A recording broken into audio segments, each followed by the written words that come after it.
Okay, so Zoxim and Skip both wrote to me again, even though I've told them not to. Let's see, what does Zoxim have to say?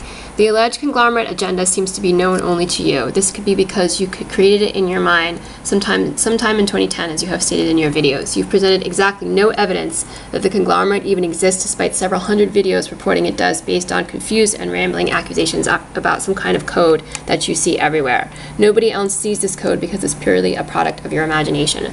I'm afraid if you're going to use YouTube, you will just have to accept the fact that they add videos to the page where your posts are. That's just how the site is designed.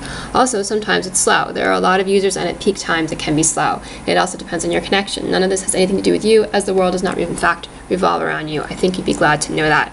This guy really seems to have the belief that I am just an unbelievably self-centered person. He clearly has that belief. I'm not sure why it is that Zoxim himself has decided to make his life revolve around me. I certainly do not hate you. Really? I have no reason to. I agree with that. My only interest is to tell you the truth and try and show you that you do not have to live the way you are now. I wish I didn't have to live the way I am now. I will tell you that is certainly true. That there is every hope that you can see past the artificial world you've created in your... Why is this guy writing to me? You've created in your head, where you block out reality by imagining everyone and everything is a conspiracy against you. I don't think everyone and everything is a conspiracy against me. I even hesitate to use the word conspiracy, as I've said before. I mean, to me, it just seems, I tend to think of these things like this as being a lot of really mean people being really mean and awful for no reason. But, there's parts of it, I suppose, that have something to do with a conspiracy. They certainly spend a lot of time trying to make my life as painful as they can think to make it.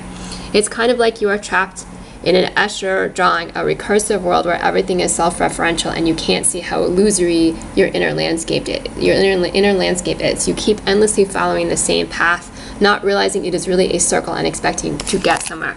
Okay, so okay, this is just for you, Zoxim. Escher, he has some cool drawings, most definitely. I would certainly agree that Escher did a lot of interesting work. They're kind of fun.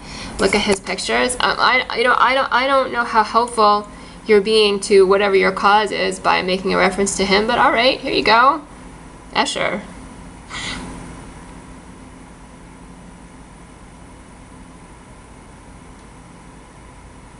And I have certainly already said nobody should be treated the way that the conglomerate treats me. I just thought it was I don't know, I just thought it was kind of funny that he chose that particular artist to reference. Yeah, okay, and so then here's Skip. The only reason I asked that you turn the camera around so we can have a good look is because you took some recent vids where you appeared to be cute. I've told you not to write to me, right? Didn't I just say that? I think if these images of your reflection in a computer screen are accurate depictions of you, it might discourage me from watching your vids anymore, as I sort of resent attractive women. Oh, gosh, I don't even know what to say to that. So yeah, Braintree Station, where can I pick you up for errands? So that I can be driven around by someone who resents me? Who I've already told not to contact me. Throw down some cash for gas and we're on. I don't have any money, and there's no way I'm ever gonna ask you to meet me anywhere at all. You sound silly saying Zoxim. Gosh, I'm sorry about that. I hate to sound silly. Friends should address each other by name, right? And there's this one. Yeah, Lean. I imagine it would be like driving Miss Daisy, the 1989 film, except I wouldn't let you sit behind me in fear you could have a sudden delusion and mistake me for a conglomerate agent and attack me and crash the car. So you'd have to ride shotgun. Gosh, I don't, people like this, I don't even know how I resist. Somehow I just manage to resist, year after year.